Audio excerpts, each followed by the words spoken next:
I think something I've learned in this documentary is that things in Derby do tend to repeat themselves.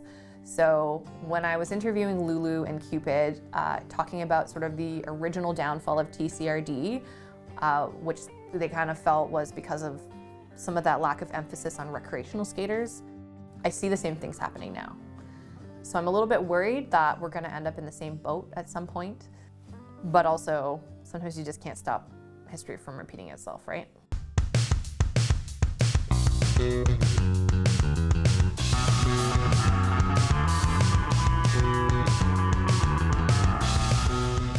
Okay, our next thing is who we are. So continuing with these activities, let's try to have a discussion around it.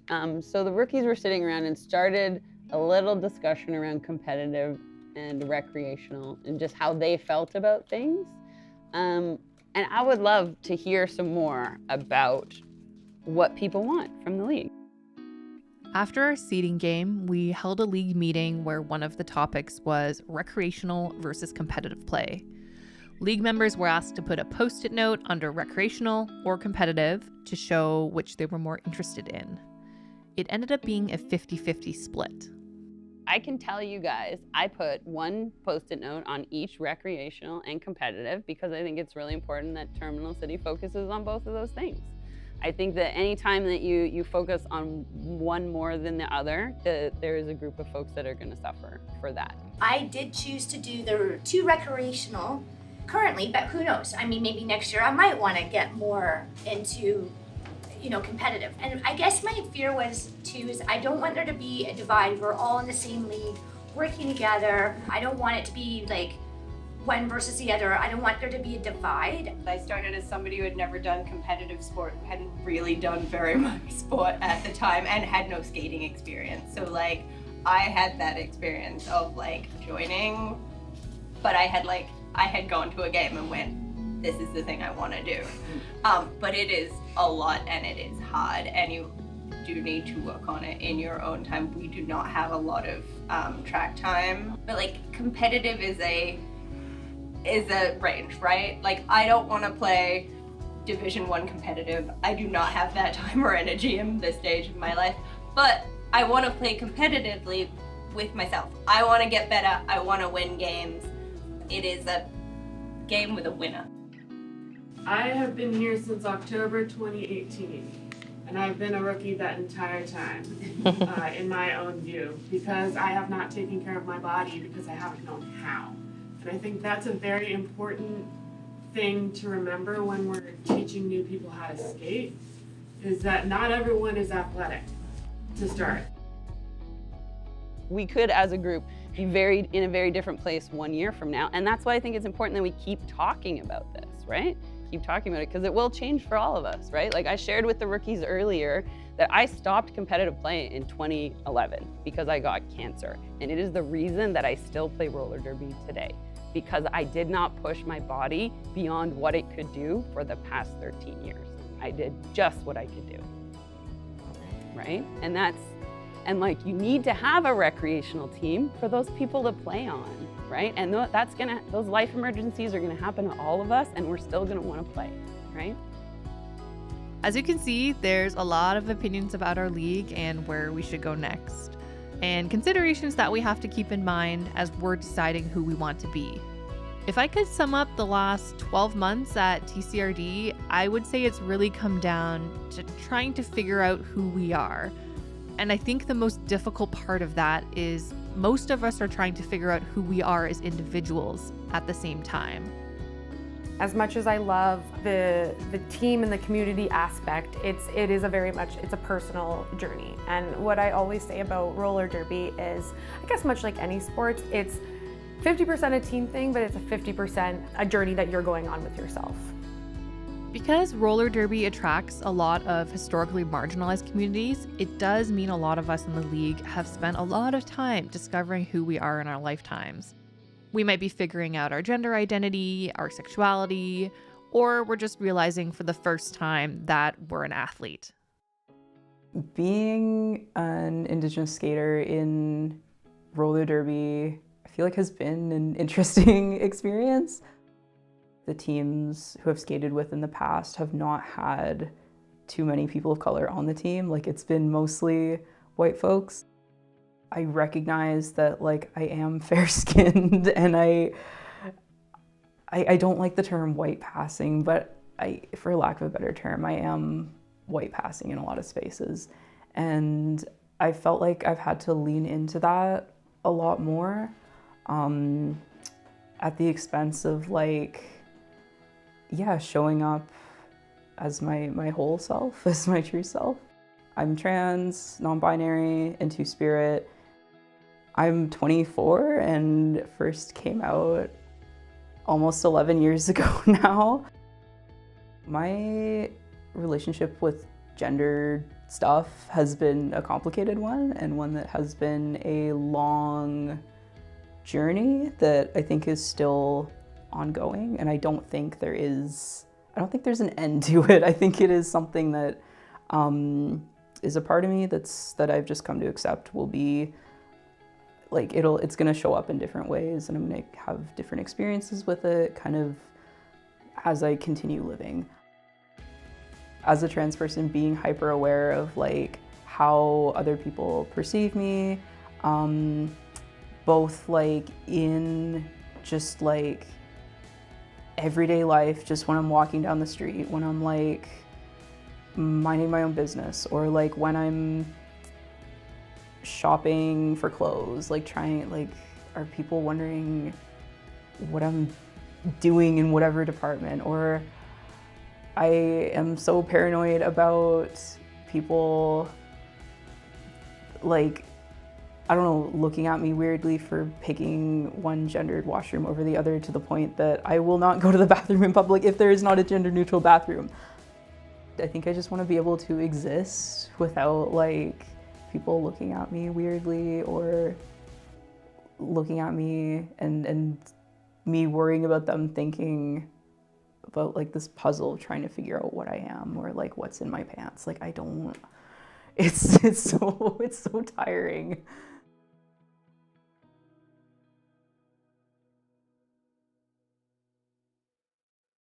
When you bring together a bunch of minority individuals, there tends to be a lot of building each other up rather than tearing each other down. So it's really, on whole, there's drama, but, like, you know, on a holistic level, it's very wholesome. And that's incredible. I hope, at least, that everybody could feel like they belong to the league, like, at least a little bit. And I certainly feel like it's one of the first places where I felt a place of belonging. I think there's a lot of non-conventional thinking in the roller derby community, and also a willingness, not beyond willingness, like, even a desire to seek out different ways of being and doing it together. In a way, you have to do it together. It's not something you can do individually. And being able to be there with everybody and, like, contribute really, makes me feel invested and makes me keep wanting to come back. I think what's really unique about roller derby is that it does have a reputation as being a sport for queer women, but, like, not only queer women, but sort of, like, alternative women. There's, like, a celebration of femininity, there's a celebration of masculinity, and there's a celebration of everything in between that as well. You know, it's a really welcoming community, with women's flat track roller derby being very inclusive of trans and non-binary identities as well. There's a few different governing bodies in roller derby. One of them is the Women's Flat Track Roller Derby Association, or the WFTDA, which is what Terminal City plays under. And so their gender policy is basically that any person who feels that a women's flat track league is the space for them is welcome to skate. So it is not prescriptive in terms of what that actually means in terms of gender expression or gender identity. It's just, if you feel that this is a space for you, then it is a space for you. When I was in college, I had rollerblades, and I kind of traveled around the town to use the rollerblades for commuting. And that included commuting at very high speeds in traffic and things like that. So there was a lot of close calls that I probably should have been injured in, but luckily it wasn't. But when I decided After going to a number of roller derby games, that it was something I really wanted to do, I went and got gear and then went practicing at the local rink for a few months before I got up the guts to actually apply to the local leagues. I knew it was something that I would like to try. I was very leery at the time of being like perceived as trying to like force my way into a space that I wouldn't be welcome in, but I still wanted to try it, and I think even then more so than now, very much billed as a thing for like female empowerment. I was worried that it would be seen that it would be like taking away from that joining the league. Part of that was the confidence in my own identity and things like that, because I'd only sort of come out in around late 2009. I do like to poke fun at the psychology folks a little bit, and that's what my roller derby number alludes to. The 302 had to be trimmed. It was originally 302.85, which is the DSM-4 code for adult onset transsexuality back in the day. So that is where the source of that number came from. And it was always a bit of a pet peeve of mine that that was categorized in the same section of the DSM-4 as necrophilia, bestiality, and a bunch of other things that we really don't feel we should be lumped in with. The roller derby community has been a second family. It's been incredibly supportive for me.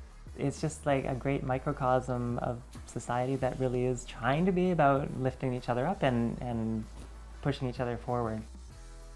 There is something so special about the roller derby community.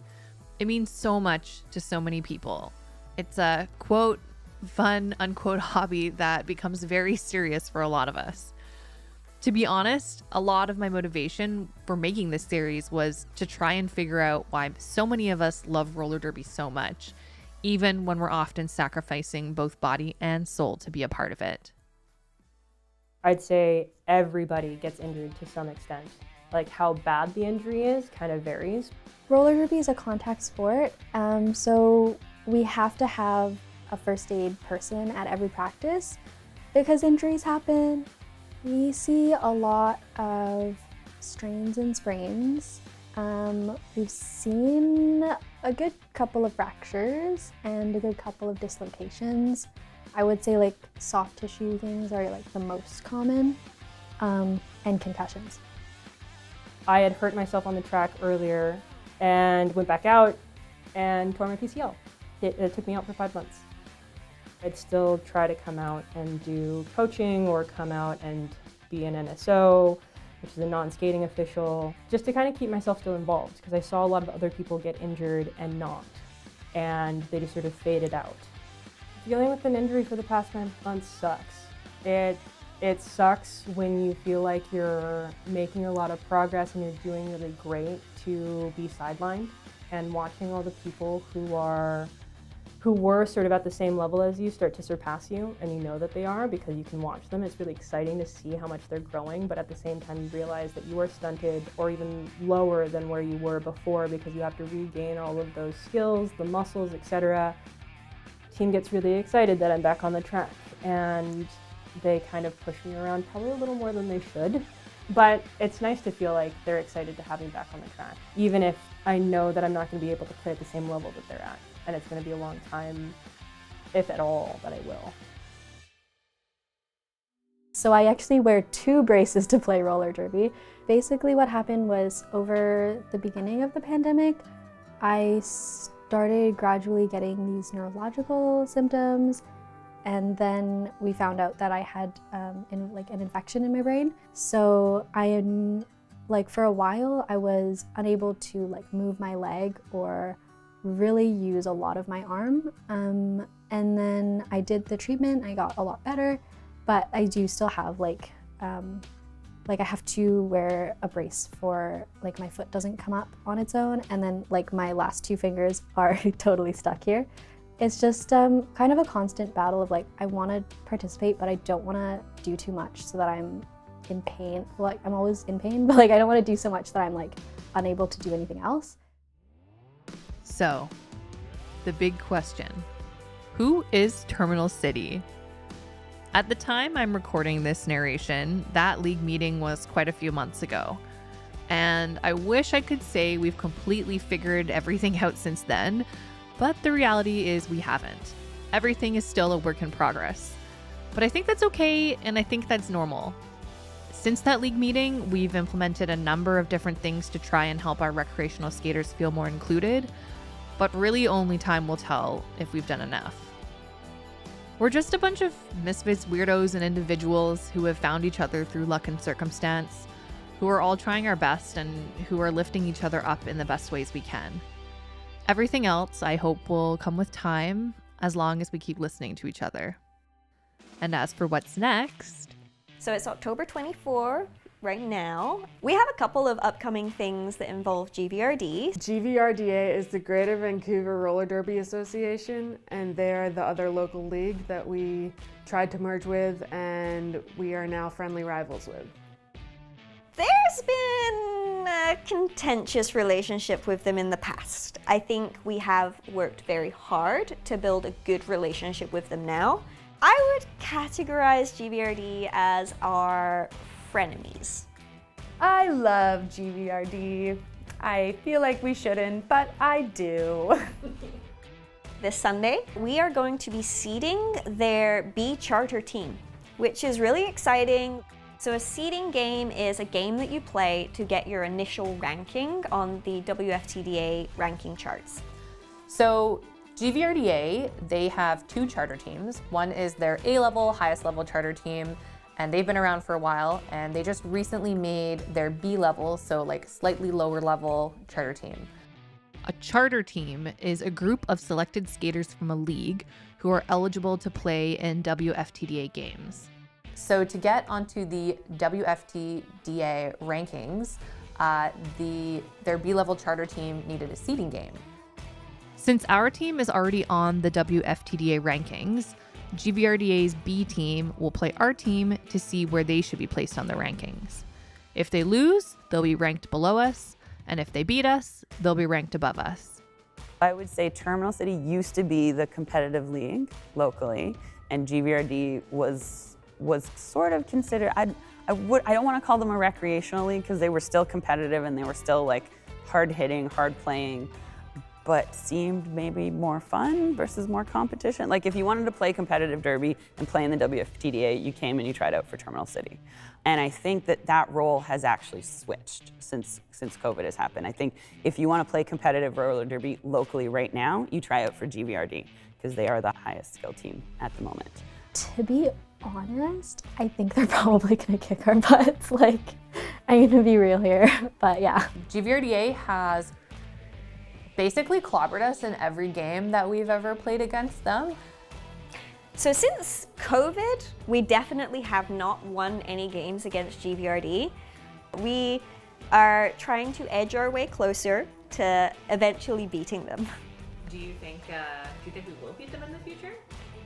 I feel like eventually we'll be a good competitor for GVRD. It's a very diplomatic answer.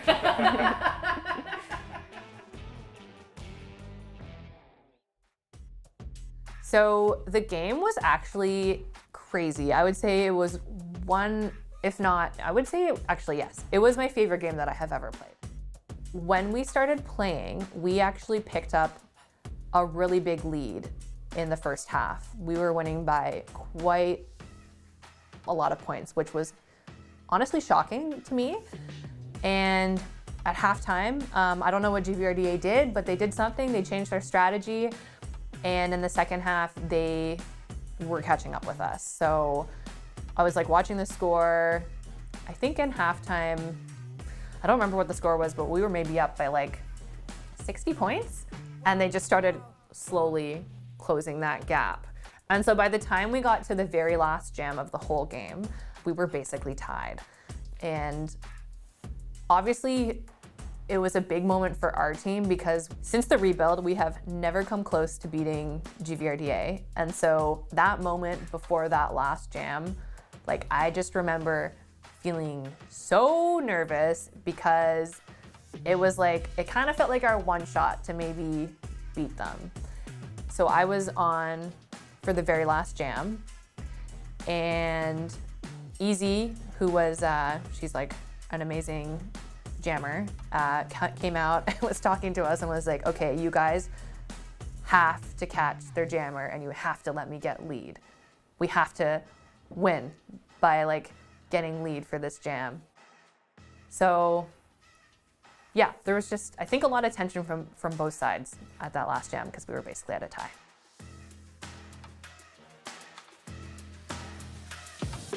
So in that jam, the very last jam, we started at a bit of an advantage because GVRDA actually had 2 blockers who had penalties. So they started with less players.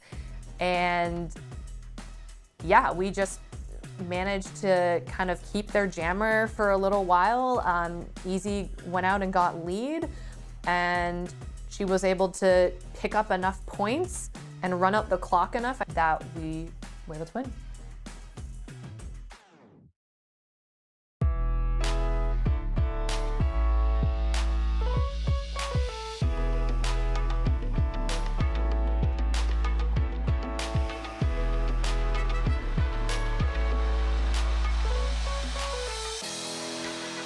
Everyone kind of looked like they were maybe about to cry. Like, I think we were really overwhelmed with just like being really proud of ourselves. One of the GVRDA players came up to me after and just kind of said like, you guys should be so proud of yourself because your team has really come together.